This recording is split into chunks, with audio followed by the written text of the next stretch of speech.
Fixing the world. The President-elect Joe Biden's plan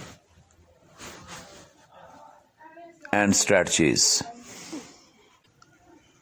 The President-elect Joe Biden is looking at an across-the-board restoration project. The former Obama administration official said, the new presidency will face a slew of global crises on the first day of his presidency, many of them caused or at least exacerbated by the presidency of Donald Trump, the predecessor of Joe Biden. The climate change has only become more dire, and the coronavirus has upended lives and economies around the world. America's allies trust it less and less. China has taken advantage of the chaos to gain more power. Countries like Iran and North Korea have moved closer to obtaining nuclear weapons or strengthened their arsenals. And lest we forget, the nation remains at war. It is a daunting set of challenges for any new president to face. He is looking at an across-the-board restoration project, said Derek Collett, a former top Pentagon official in the Obama administration. Biden would be facing the most chaotic international environment since 1945. The year World War II ended and the Cold War started to ramp up. Biden is a creature of the American foreign policy machine. From his years serving as chair of the Senate Foreign Relations Committee, during his time in Congress, and late as point person on key aspects of Barack Obama's handling of the world as vice president, Biden knows what it's like to have his hands on the controls. In 2012, Foreign Policy James Taub wrote, "It is safe to say that on foreign policy, Biden is the most powerful U.S. vice president in history, save for his immediate predecessor, Dick Cheney. That is the kind of background and know-how few commanders-in-chief have. He will come into office with a resume that is unmatched on foreign policy experience, with the possible exception of George H.W. Bush," said former Biden congressional advisor James Rubin. The bad news is that Biden has not always been, and according to some, never was successful on the world stage. His critics, including those on the left, contend that made America's post-war Iraq efforts worse, got too close to authoritarian leaders, and never had a signature foreign policy achievement in Congress are as Obama's number two, and their hopes for Biden's ability to get the U.S. out of the global hole Trump dug for it are low. Biden is not going to be the leader of our times or for our times. Daniel Bessner, a University of Washington professor and advisor to Bernie Sanders' presidential campaign, having Biden in change instead of someone with more progressive foreign policy ideas like the Vermont senator, is pretty grim from my perspective. It is what historical loss for this nation.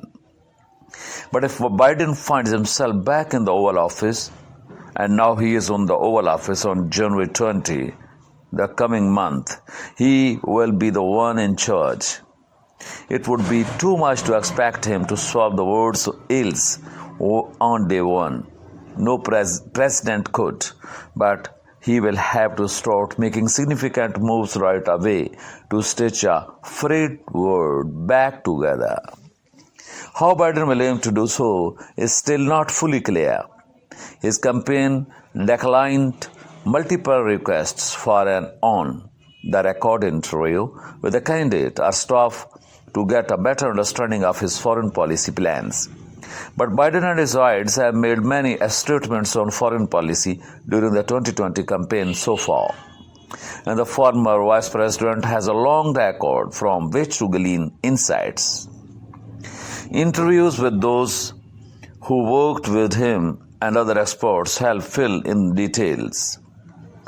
What follows then is how Biden will likely handle the top foreign policy challenges facing the country as right now.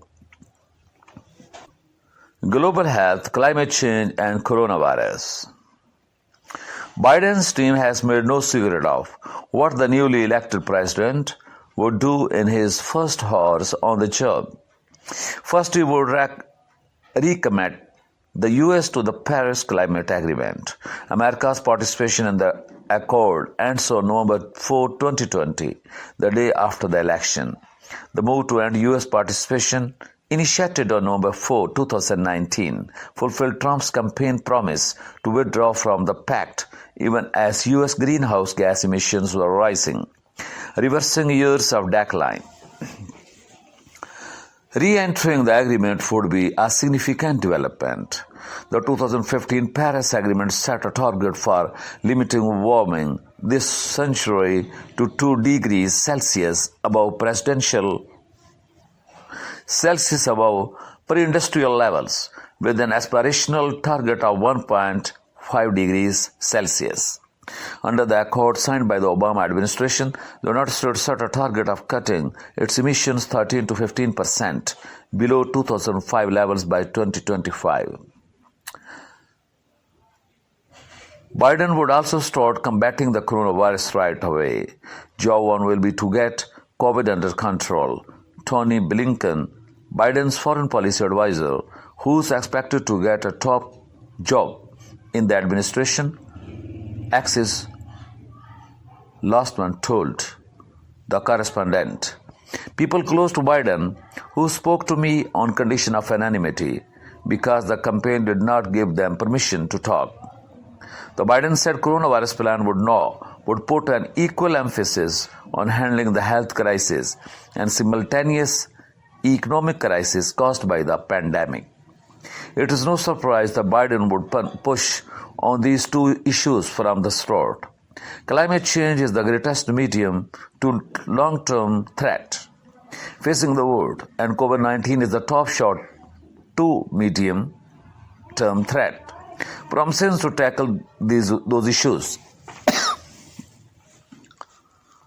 Then it's not only out of necessity but also to display he intrinsically understands these problems more than Trump. Biden knows that we are in a super deep hole. And I to Biden, while he was vice president, told me, while the president keeps digging it. Biden has spent much of the past few months of his campaign outlining a coronavirus plan that focuses heavily on domestic efforts like increasing the supplies of available tests and personal protective equipment, as well as reversing the nation's economic slide. He has spent less time detailing the international aspects of his pandemic solutions, though he has offered some policies. A major component includes reversing Trump's decision to withdraw the U.S. from the World Health Organization, the WHO, the globe's premier health body. We have to immediately restore our relationship with the World Health Organization for all its shortcomings and missteps around COVID-19, Biden said during a June 30 speech in Wilmington, Delaware, noting the WHO was slow to call the outbreak a pandemic and challenge China's obfuscation. Keeping the US in the WHO would be a major boon for it. The health body will lose nearly $900 million in US contributions every 2 years, by far the most it receives from any nation if the US leaves in July 2021, when Trump's withdrawal is slated to go into effect. Trump had already frozen about $400 million of the money in April when he first halted funding during a review of US WHO relations, subsequently harming the agency in the middle of the pandemic. Biden also wants the U.S. to head a global coalition to find a vaccine and other remedies for the disease. It is essential coordinating the global response during a pandemic, and the United States should be leading that response as we had in the past, he said in the same Delaware speech.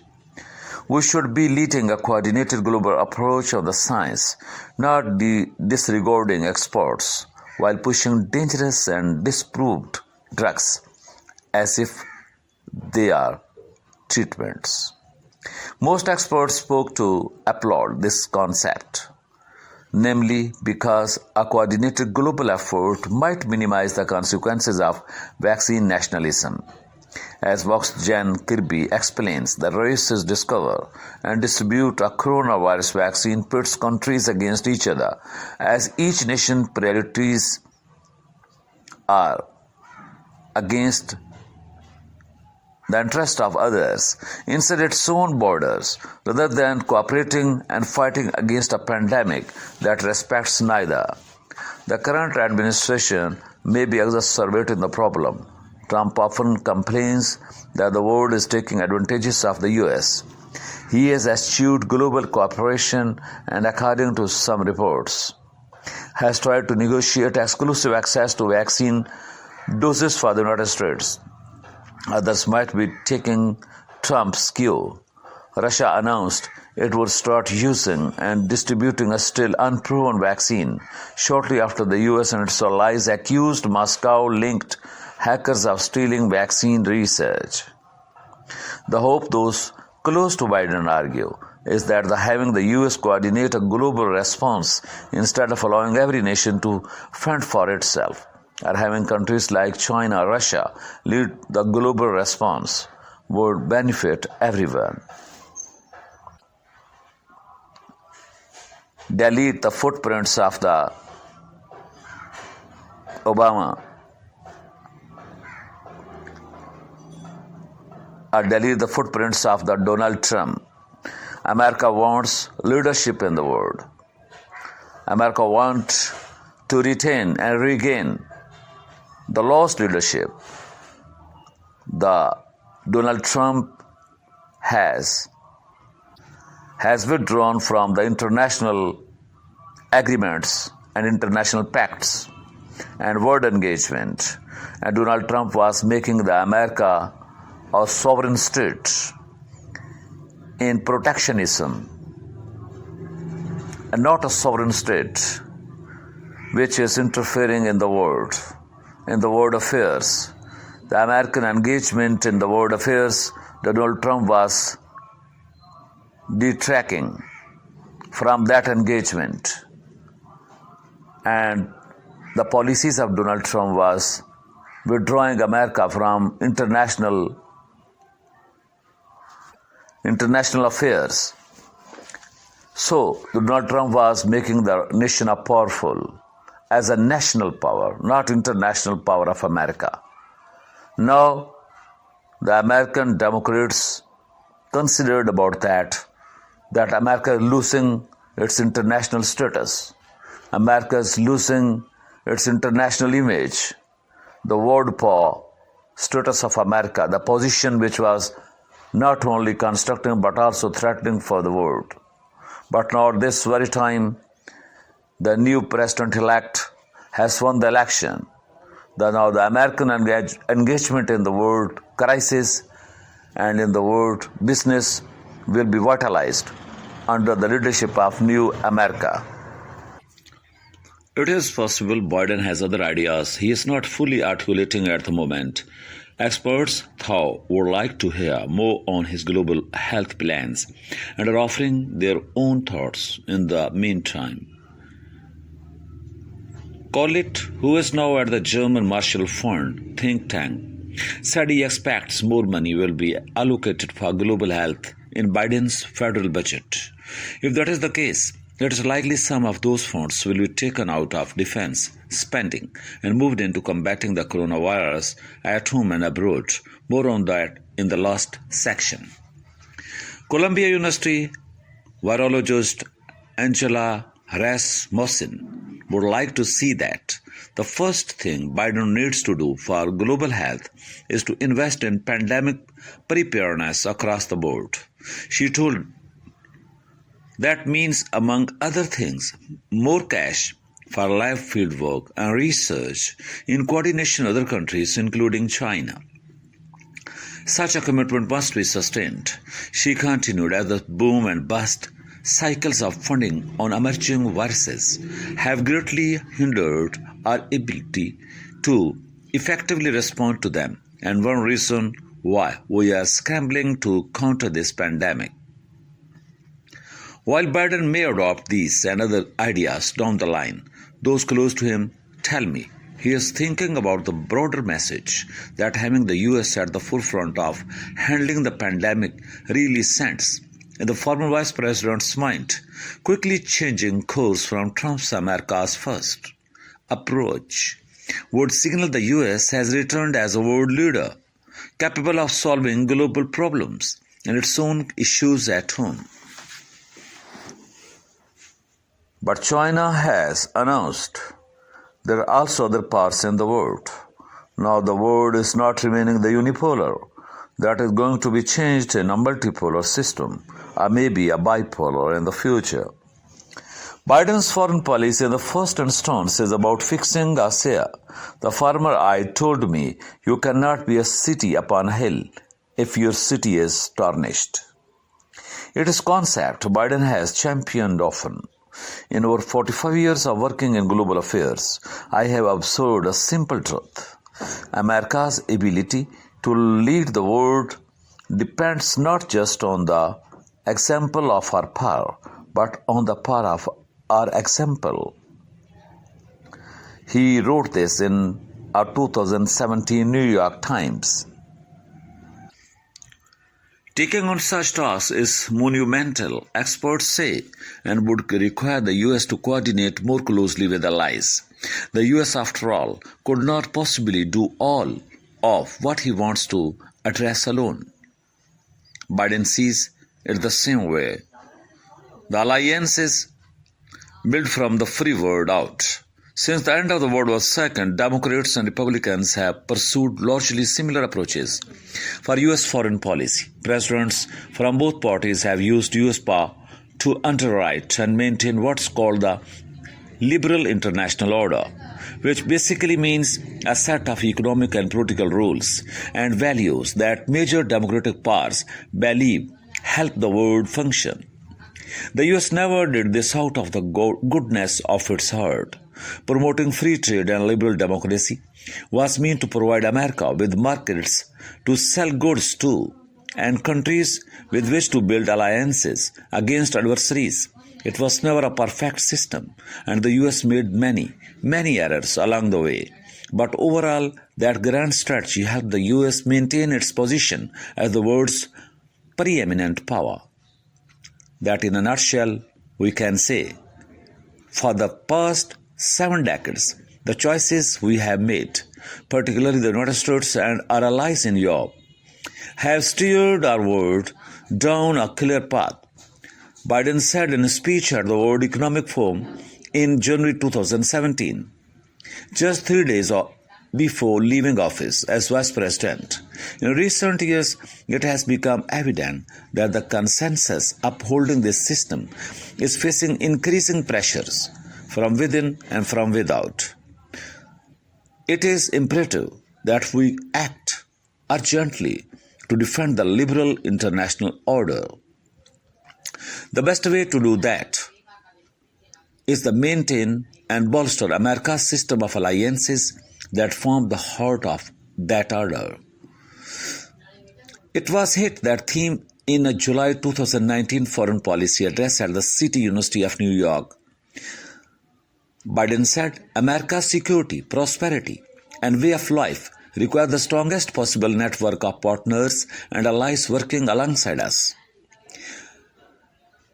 The Biden foreign policy agenda will place America back at the head of the table, working with our allies and partners to mobilize global action on global threats, especially those unique to our century. This returns the centrality of the America's alliances to U.S. foreign policy is key to understanding how Biden thinks about almost every global issue. Experts and those close to him told me, expect Biden's approach to be much more multilateral than Trump's Mira Rapp Hooper author of a well-regarded book on America's alliances, wrote, "There is no major approach that could be taken unilaterally."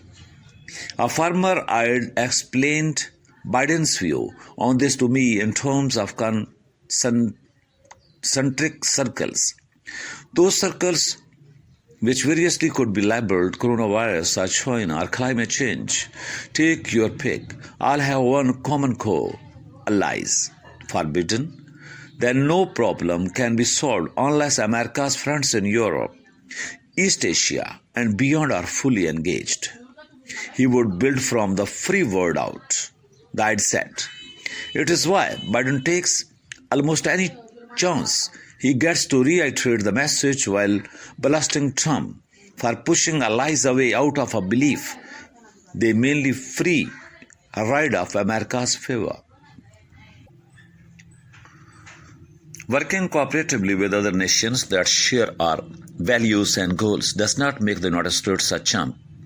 Biden wrote in a January Foreign Affairs article, "It makes us more secure and more successful. We amplify our own strength, extend our presence around the globe, and magnify our impact while sharing global responsibilities with willing partners."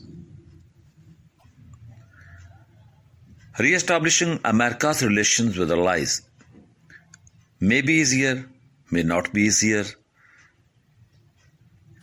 Biden would have to rebuild trust lost during the Trump years.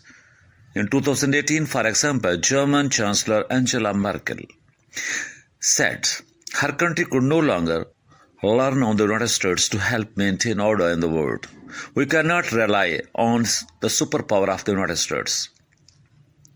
These words are giving a new message to American foreign policy strategists. What Angela Merkel was saying about America's lead in the world. Last month, after years of frostily Washington-Berlin relations during the current administration of Trump ordered the removal of the nearly 12,000 U.S.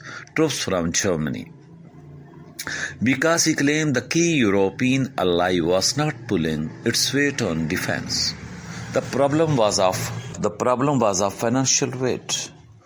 Donald Trump wants to protect the money of the capitalist society in the United States. He does not want to exhaust the economies of America on the world. So he was the friend to the American people, specific the white nation, and specific the capitalist individuals and families. Such instances of all abuse will be hard for America's friends to forget. There has been damage that cannot be undone so simply. James Mann said, the author of a book on the Obama administration's foreign policy and now at Johns Hopkins University.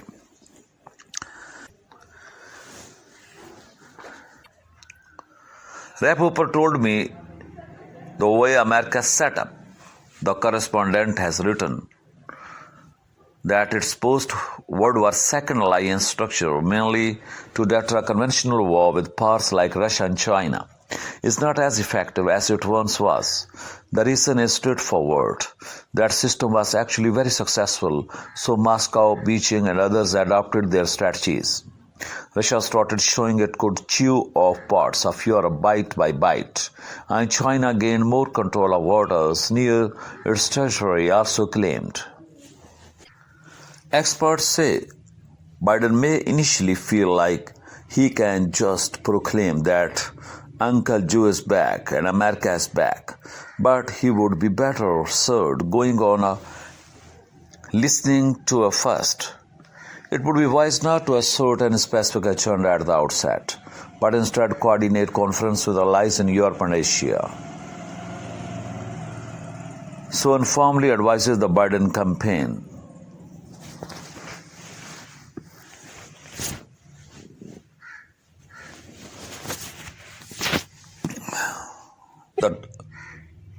and start listening to what they see as the top global threats to their countries.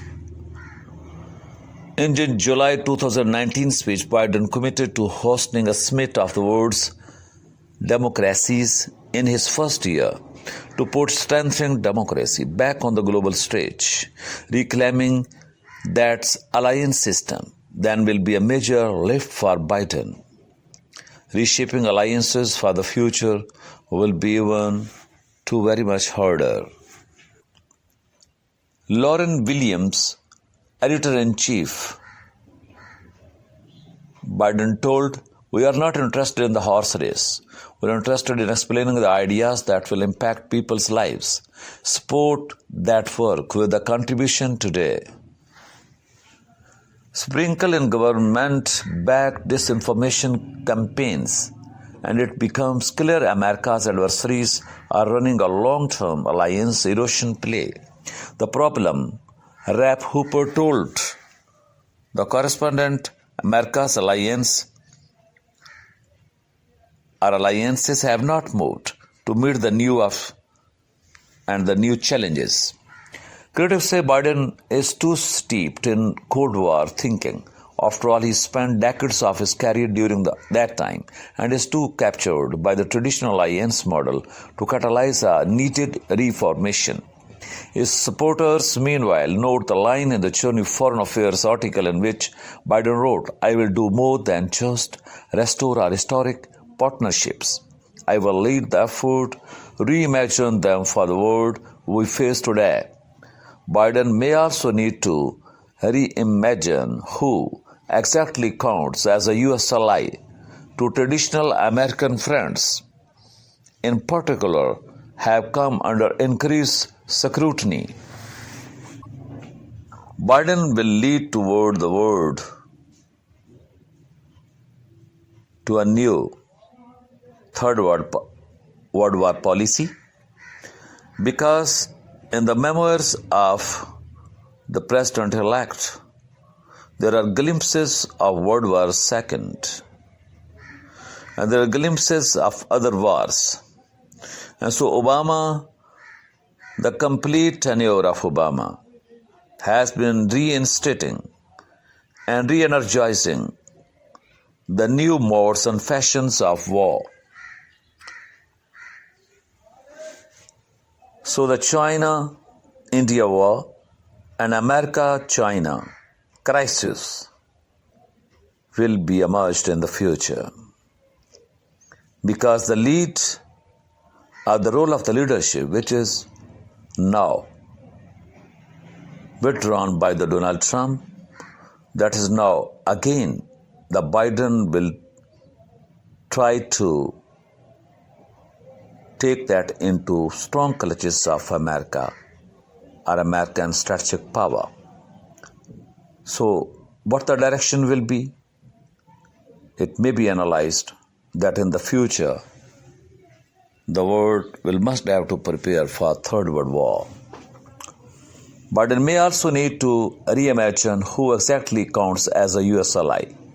Two traditional American fronts in particular have come under increased scrutiny. Democrats are very critical of Israel under the leadership of Prime Minister Benjamin Netanyahu for his coziness with Trump and his desire to further infringe on the rights of Palestinians. Biden has often stated America's commitment to Israel would be ironclad during his administration, but those close to him say he would push the Prime Minister harder than previous presidents. As long as Israel's government as far as to the right as it is, there will be disagreements, the former Biden said, but that does not undermine America's support for Israel's security. The former staffer also said Biden would look to manage the relationship with Israel as long as Israel's government is as far to right as it is. There will be disagreements, the former Biden said, but that does not undermine America's support for Israel's security. Vice President Joe Biden met with Israeli Prime Minister Benjamin Netanyahu at a dinner at the Prime Minister residence, March 9, 2010, in Jerusalem. The former staffer also said Biden would look to manage the current Israeli-Palestinian conflict crisis instead of seeking a two-state solution. The conditions just are not there for it. The time is not right for a two-state outcome, the former staffer told the correspondent. The goal right now is to stop the bleeding and minimize the unilateral steps that make a two-state outcome less and less viable by the day, such as pushing for Israeli annexation of the West Bank. We need to put a bandage on a gaping wound. We are not going to cure the patient. The other ally under a microscope in Saudi Arabia. Under Trump, Saudi Arabia has grown closer to the US than it has been in decades, in large part due to the close personal relationship between the country's de facto ruler, Crown Prince Mohammed bin Salman, and Trump's son-in-law and presidential advisor Jared Kushner. Many Democrats and especially progressives question the wisdom and morality of such staunch U.S. support for Saudi Arabia, given the regime's human rights abuses, such as the 2018 murder of dissident journalist and U.S. resident Jamal Khashoggi, which U.S. intelligence believes was directly ordered by top Saudi leaders, and the Saudi war in Yemen.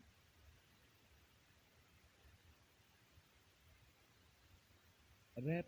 Hooper noted that our interests are going down and our values are getting further apart. Biden-eyed said, Democrats feel there is no going back to a previous era of US-Saudi policy. Referencing years of an understood trade of cheap Saudi oil and support against Iran in return for US weapons and funding. All this means Biden will have the immense task of stopping America's alliance structure from crumbling, finding a way to make alliances stronger, and changing the way the US engages with troublesome friends all at the same time. To do that at any point would be difficult, but to do it with a major global challenger testing those relationships at once will be ever harder. Countering China's requires a democratic alliance to save the world. Despite Biden's increasingly tough rhetoric on China, it does not rank quite as high on his list as the aforementioned policy issues. It is not that US-China relationship does not matter to Biden. It does, and I have been repeatedly told he would make it a top priority. But he firmly believes the US will only get the upper hand on China by proving it is a strong at home and has a coalition of friends willing to thwart Beijing's most troublesome policies in unison. Think of it like a geopolitical gang-up, the US and its crew versus a mostly lonely China. We need to rally the democratic world together more than ever, said the first former Biden staffer. It will be a democratic alliance to save the world. For years now, Democrats have signaled the party will take a more confrontational stance toward China. An influential 2018 Foreign Policy Affairs piece by Kurt Campbell, an ally partner, the matter of whom is advising Biden, made that explicit. Here's the key part. Neither carrots nor sticks have swayed China as predicted. Diplomatic and commercial engagement have not brought political and economic openness. Neither US military power nor regional balancing has stopped Beijing from seeking to displace core components of the US-led system. And the liberal international order has failed to lure or bind China as powerfully as expected. China has instead pursued its own course, belying a range of American expectations in the process. Building a stronger and more sustainable approach to our relationship with Beijing requires honesty about how many fundamental assumptions have turned out wrong. Now it would be a marked shift again. Back then, President Obama made hopeful cooperation with China one of the centerpiece of his foreign policy. He became the first US president to travel the country during a first term in office. But after China broke off a 2015 agreement to stop the cyber theft of intellectual property, a deal announced by Obama and Chinese President Xi Jinping outside the White House, no less the administrations and the party's attitude changed. They started to get tougher, said John Hopkins Mann, who also wrote a book titled The China's Fantasy: How Our Leadership and Leaders Explain Away Chinese Repression. The question many have is just how tough Biden, along with America's allies, wants to get with Beijing. To have Biden tell it, he's ready for a showdown. We do need to get tough with China, he said in his July 2019 speech.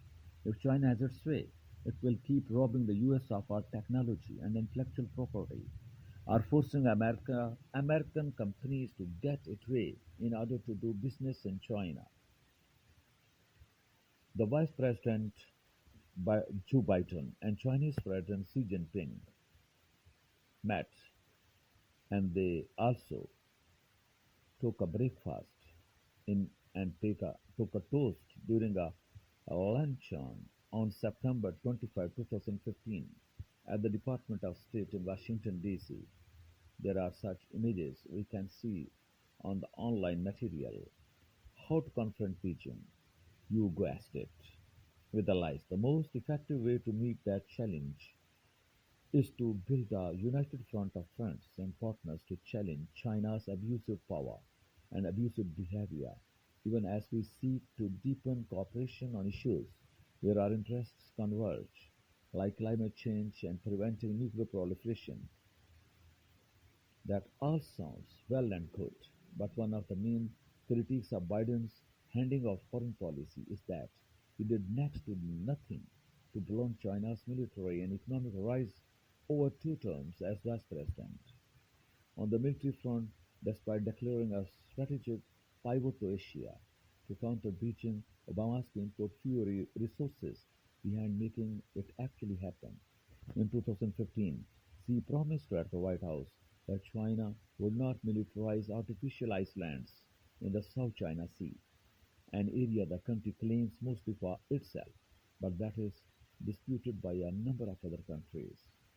But over the following months, it became clear that Xi had broken his bow, leading to rising tensions in those waters and between the US and its allies, and China writ large. The militarization persists and would be an issue for Biden to contend with. On economics and trade, too, some experts feel Biden will have trouble responding. The Obama administration was asleep at the wheel on his issue. Edward Alden, a global trade expert at the Council on Foreign Relations, told in June. In 2010, major credit and companies like Visa, MasterCard, and American Express pleaded with Obama's trade representative to take action against China for shutting them out of the country's market, especially since Beijing had promised them access by 2006. But Obama's team did not succeed, making it an issue for Trump to deal with during trade negotiations. The Obama White House also did not push back much on China's gaming of the World Trade Organization during the first term, especially allowing China to continue to cheat on trade at America's expense. It was only in Obama's second term that the White House took the issue more seriously. So the question remains, would President Biden knew more closely to his vice presidential days, or would he opt for a more aggressive stance? Some say Biden will follow his relatively hawkish China advisors, perhaps prodding Beijing more than necessary. Others close to Biden say he has strong views on the issue.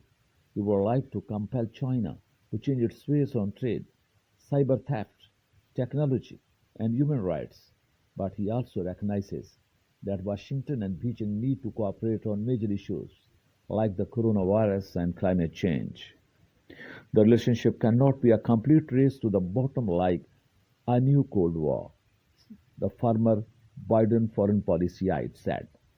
One of the trickiest issues Biden must deal with early on is the ongoing persecution of Uyghur Muslims in Xinjiang, a province in western China. The Chinese regime has interned at least a million Uyghurs against their will in vast prison camps. Their officials use torture and brainwashing to re-educate them to more closely align with the Communist Party's beliefs. Biden has not minced words on this issue.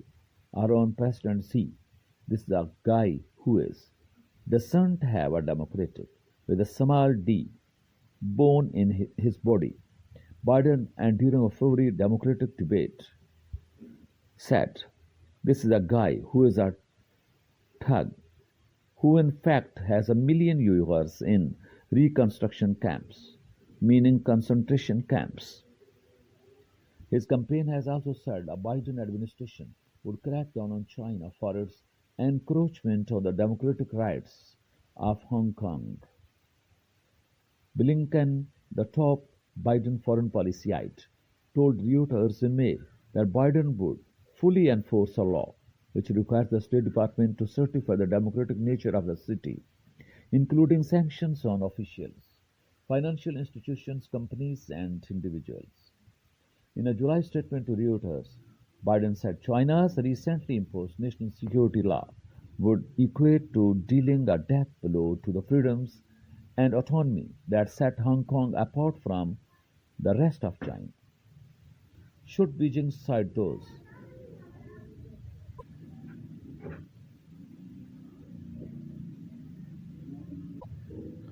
Laws to stamp out the city's pro-democracy movement, which it looks like it is doing, then Biden said he would further sanction China.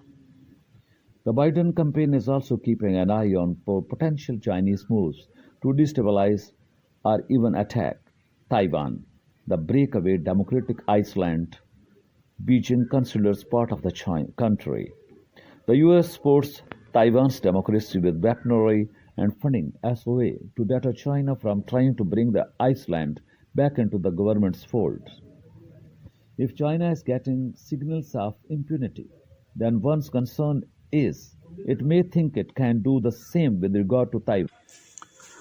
Blinken told Bloomberg last month, as President Blinken said, Biden would step up defenses of Taiwan's democracy by exposing Beijing's efforts to interfere.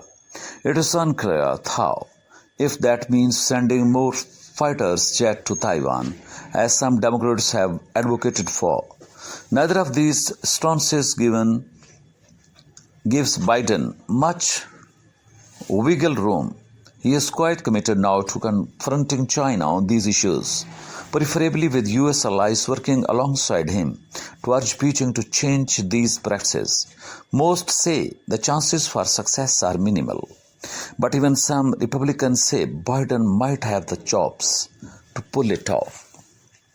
The Biden administration would be much better positioned to marshal a coalition of countries to counter the most troublesome Chinese policies than Trump. Former Louisiana Republican Representative Charles Bostany Jr., who spent years in the House working on Washington's Beijing relations, told Biden may need such multilateral assistance for another major challenge, stopping the growing proliferational risk around the world.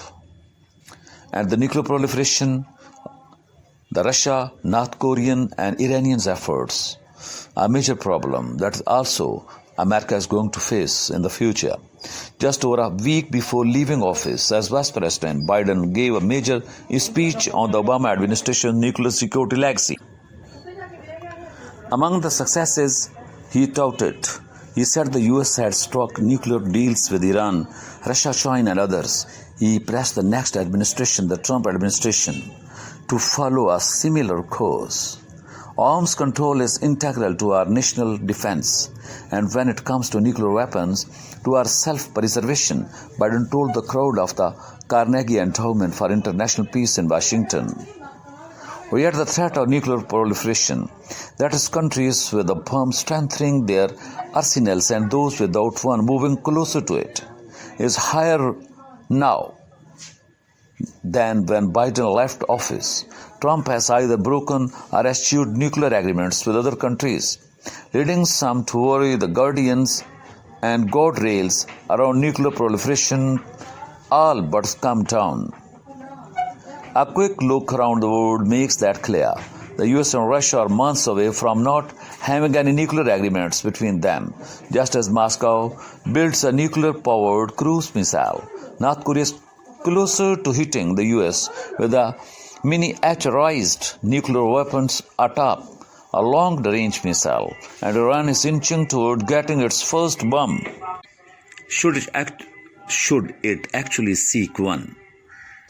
Experts say nuclear issues may feature more prominently during the Biden era than in past administrations. Nuclear proliferation is going to be a major problem for sure, said Peter Rove, a U.S. foreign policy expert at the Hudson Institute.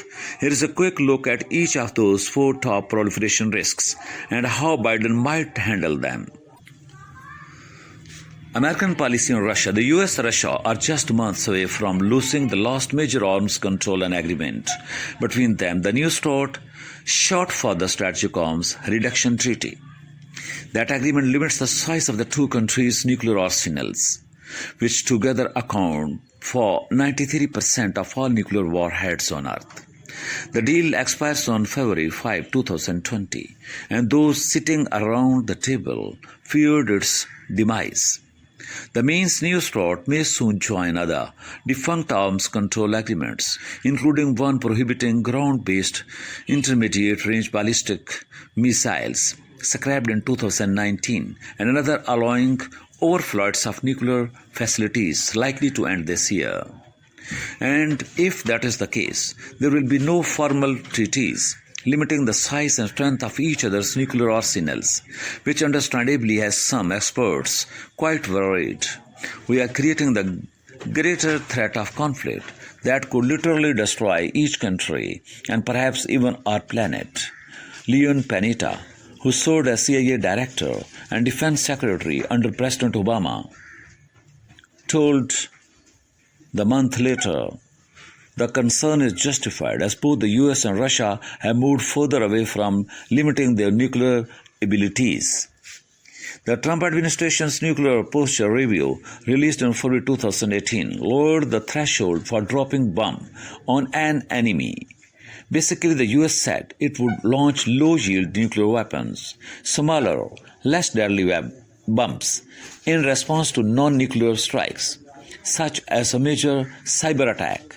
That was in contrast with previous US administrations, which said they would respond with a nuke only in the event of the most egregious threats against the US, like the possible use of a biological weapon. In February, the US military placed its first low-yield nuclear weapon on a submarine, which means Washington now has a stealthy and hard to defend against way to deliver a nuke to almost any point on Earth. And in March 2018, Putin gave a dramatic speech to his nation in which he boasted about creating an unstoppably nuclear-powered cruise missile that could hit any point on the planet. That is big. Conventional cruise missiles rarely travel further than 600 miles. This kind of weapon moves so quickly and flies so low to the ground that it could evade US and European missile defense systems and hit intended targets with a nuclear weapon. Putin said the new technology would render American missiles defense useless. But US officials say it needs further testing and is not yet operational. In fact, a radioactive explosion in 2019 in Russia may have been caused by a failed test of this very weapon. Biden would come into office before New START officially expires, and he has already committed to extending it. I shall pursue an extension of a New START treaty an anchor of strategic stability between the United States and Russia, and use that as a foundation for new arms control agreements, he said during his foreign policy speech in New York. Since the presidents of the US and Russia simply need to agree to its extension, Biden and Putin, who already said he wants to keep new START, could add another 5 years to the deal. But a former-eyed Biden hopes the extension could be used as a follow-on for more arms control negotiations with Russia. It is nuclear that it would lead both countries to ramp down other nuclear moves, but it would certainly be a start. North Korea. Trump made history by holding 3 summits with North Korean leader Kim Jong-un. But while the meetings were high on pageantry, they were low on substance. As a result, Pyongyang has not halted its nuclear advancements, it has accelerated them. Earlier this month, a UN report stated North Korea had probably figured out how to place miniaturized nuclear weapons on a ballistic missile, moving Kim closer to hitting US territory with a bomb. That tracks with other projections showing North Korea has only augmented its arsenal in the Trump era, which it has vowed to continue to do. Even a slim ray of optimism for peace and prosperity on the Korean peninsula has faded away into a dark nightmare. North Korean Foreign Minister Ri Sun-gon said in a June statement, "It is clear, then, that Trump's attempt at personal diplomacy has failed." A former Bidenite familiar with former vice president's views told me that Biden would not repeat Trump's mistakes in an effort to rid North Korea of its nuclear weapons.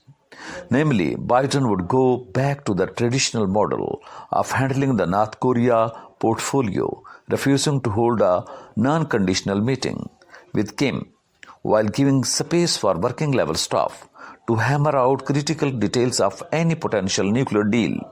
In the meantime, he would keep and toughen sanctions on North Korea until it took serious steps to dismantle its nuclear arsenal. He would also coordinate actions closely with South Korea and Japan to ensure any move on Pyongyang was done in lockstep with them, as well as fold in China due to its immense economic influence on Kim's country. He made this clear during his July 2019 speech. "I will empower negotiators and jumpstart a sustained, coordinated campaign with our allies and others, including China, to advance our shared objective of denuclearized North Korea." Of course, that approach has not yet worked either, as previous presidents tried similar routes only to see North Korea expand its nuclear arsenal. For that and other reasons, the former Biden staffer acknowledged that there is no silver bullet on North Korea. A top South Korean official who was not authorized to speak with any of the person on the record said they were upset to hear Biden's stated North Korean plan. The official suggested that Biden not completely throw out the Trump playbook and urged the former VP Vice President to send a clear signal to Pyongyang that he is willing to meet Kim Jong-un without any precondition. Such a divergence in stances means there may already be a major split between how a Biden administration would want to handle Pyongyang and how Seoul would prefer things be done. However, Biden left the door open to meeting with Kim in an answer to a New York Times questionnaire. "I would be willing to meet with Kim as part of an actual strategy that moves the ball forward on denuclearization. A lot of what happens, though, depends on North Korea. If Kim would not engage in talks of any kind and resumes testing nuclear bombs or missiles that could reach the US, it would be hard for Biden to adopt a Trump-like approach," the South Korean official said.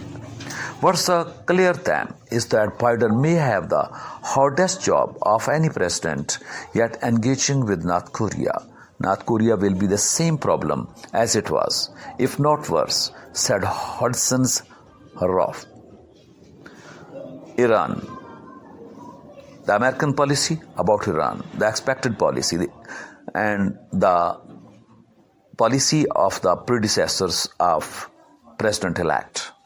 In 2015 nuclear agreement between Iran, the US, European powers, Russia and China put tight restrictions on Tehran's nuclear program in exchange for sanctions relief. The Obama administration's goal was to block Iran's path to a nuclear weapon diplomatically instead of by force, but Trump withdrew America from the deal in 2018, reimposed financial penalties on Iran, and asked European countries to cease their business with the country. That led Iranian President Hassan Rouhani last year to announce a series of escalations to move Iran further from compliance with the deal as a way to put pressure on the US and its allies.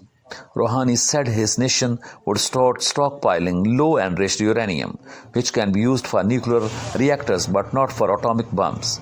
And in June, he announced his country was enriching uranium at a higher level than before the nuclear deal restricted the activity.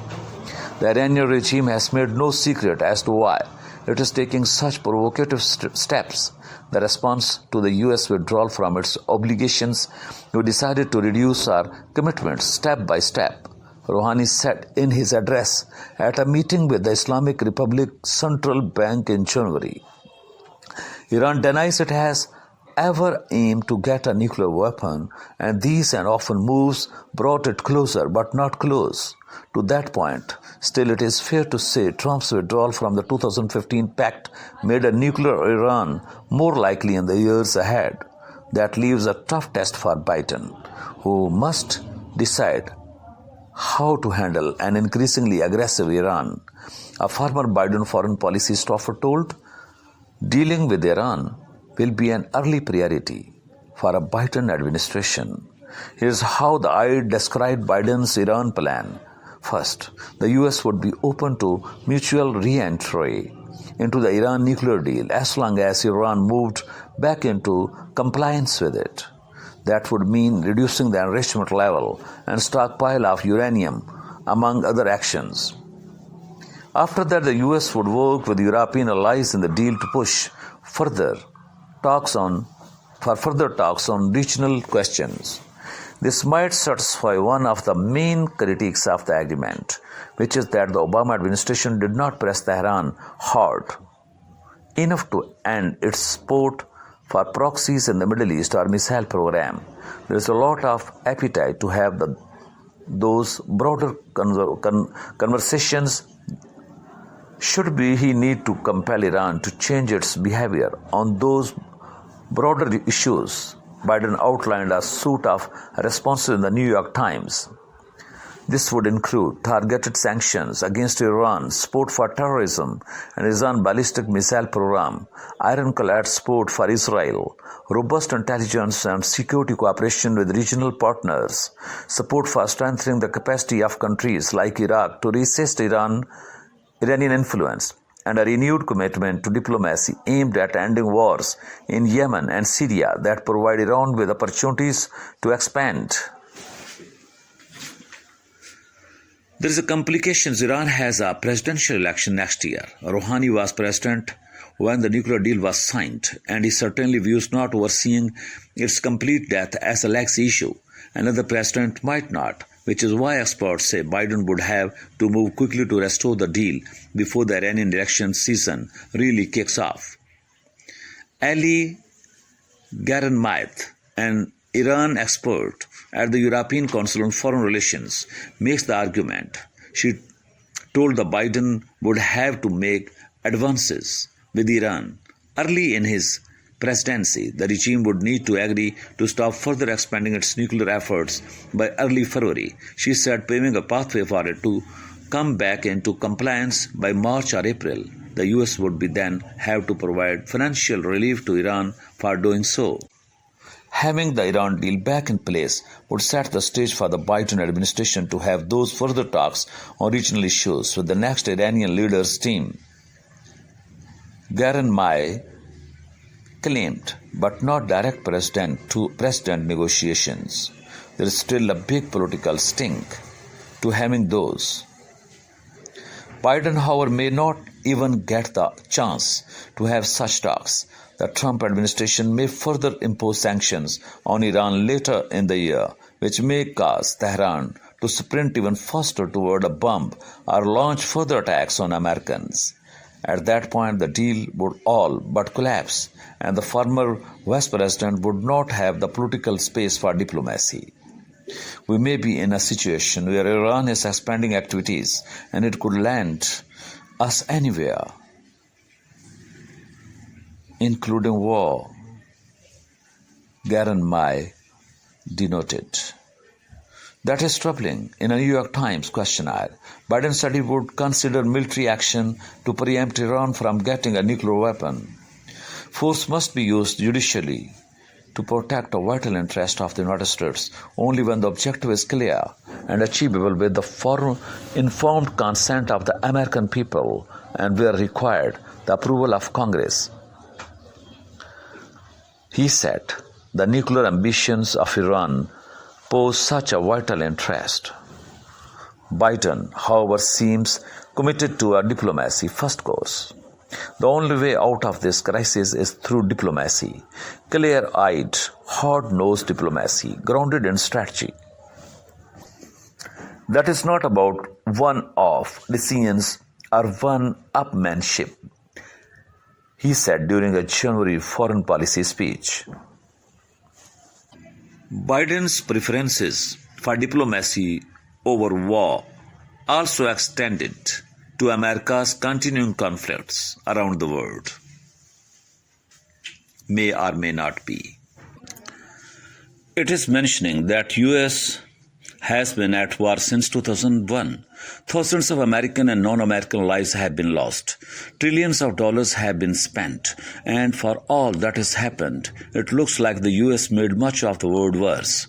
The Taliban is surging in Afghanistan. Iraq remains in shambles. The government in Baghdad has moved closer to Iran, and the Iraqi people openly call for the U.S. to stop meddling in its affairs.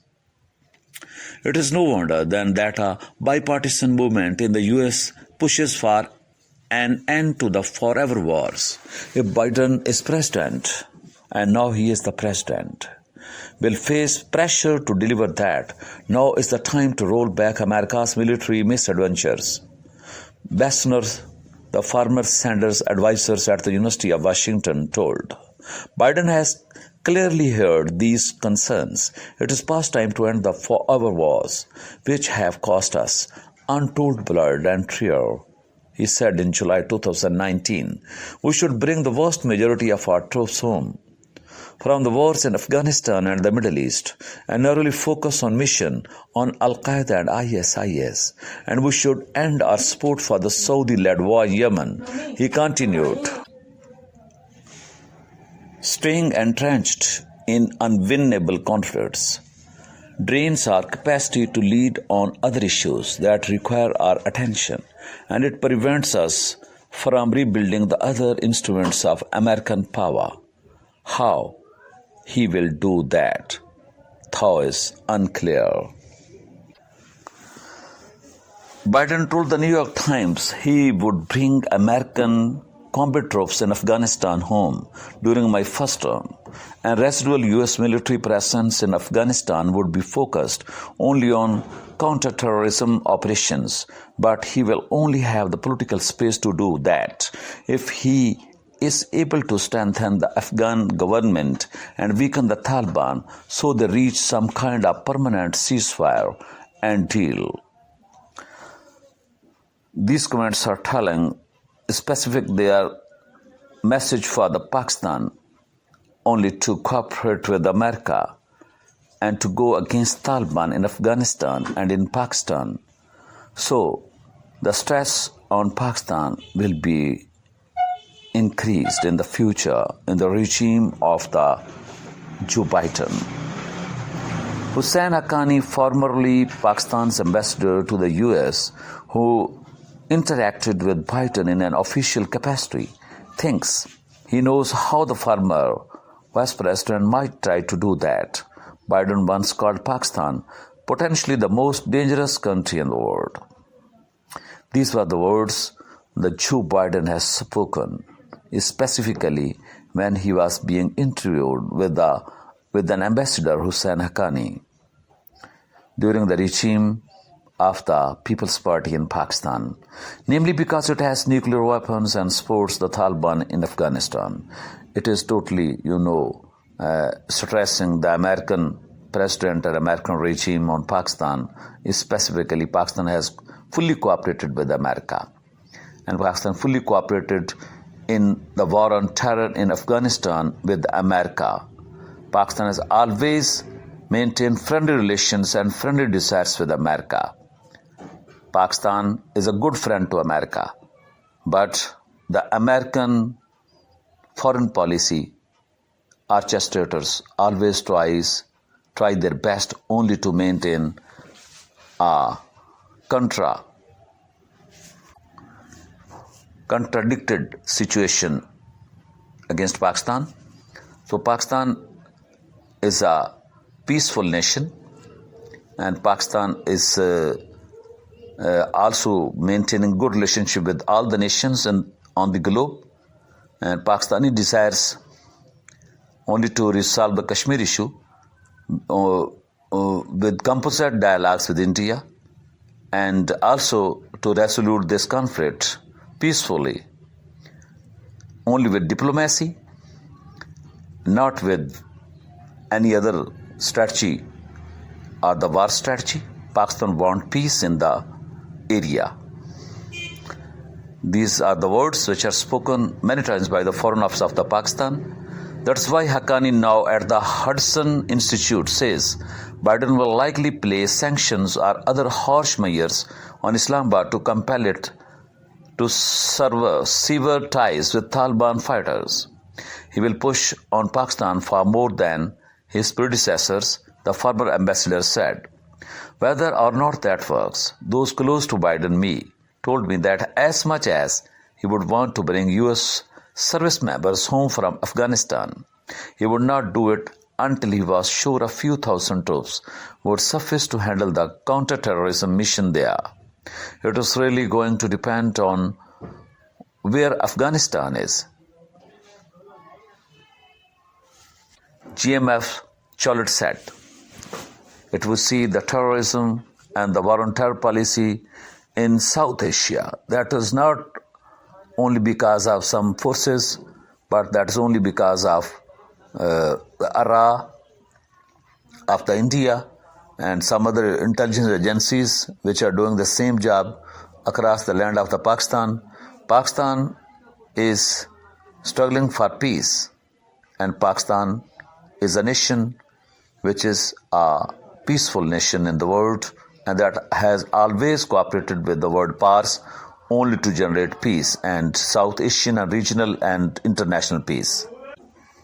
Trump told Axios earlier this month that he plans to have fewer than 5,000 troops in Afghanistan by election day, down from a current total of about 8,500, which would not give Biden much wiggle room. As if we see about the Yemen policy, a war in which the US got involved during the Obama administration, Biden has stated unequivocally that America will no longer play any role. I would end US support for the disastrous Saudi-led war in Yemen, he told the Council on Foreign Relations in a questionnaire, but he would do more than that. He would punish Saudi Arabia for it too. I would make it very clear we were not going to, in fact, sell more weapons to them. We were going to, in fact, make them pay the price and make them, in fact, the pariah that they are.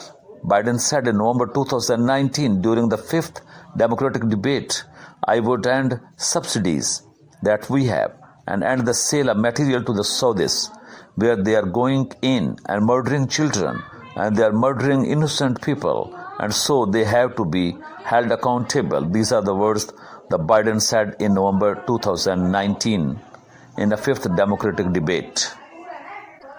So Biden would look to end the wars the US is already in, but would he get the US involved in another one? Perhaps, but only under a strict set of conditions. We will use force to defend our vital interests, but it should be a last resort, the former Biden ad said. We need to make sure that there is a clear mission. It is achievable and have informed consent of the American people, and where possible bring the people with us. The former staffer noted Biden is very proud of the US-led coalition to defeat ISIS, which began under the Obama administration and was effectively continued by Trump. Biden believes that was the right kind of mission for the threat and no longer wants to get bogged down in another major war unless absolutely necessary. Indeed, the staffer said, Biden is not a believer in the transformative nation-building role of our military and is skeptical of intervention in the Middle East and Central Asia. However, bringing forces around the world down to zero makes no sense because there are threats Biden believes, mainly terrorist threats, that a few thousand troops could handle, just like in Afghanistan. Between winding down America's wars, revamping diplomacy and focusing on global health and economic issues at the start. Some experts expect Biden to lower defense spending. I think the defense budget will go down, said GMF's Collett. There should be cuts to the defense budget, and there will be cuts. Even so, Biden is unlikely to end the forever wars despite his claims, but is surely looking to downsize them quite a bit.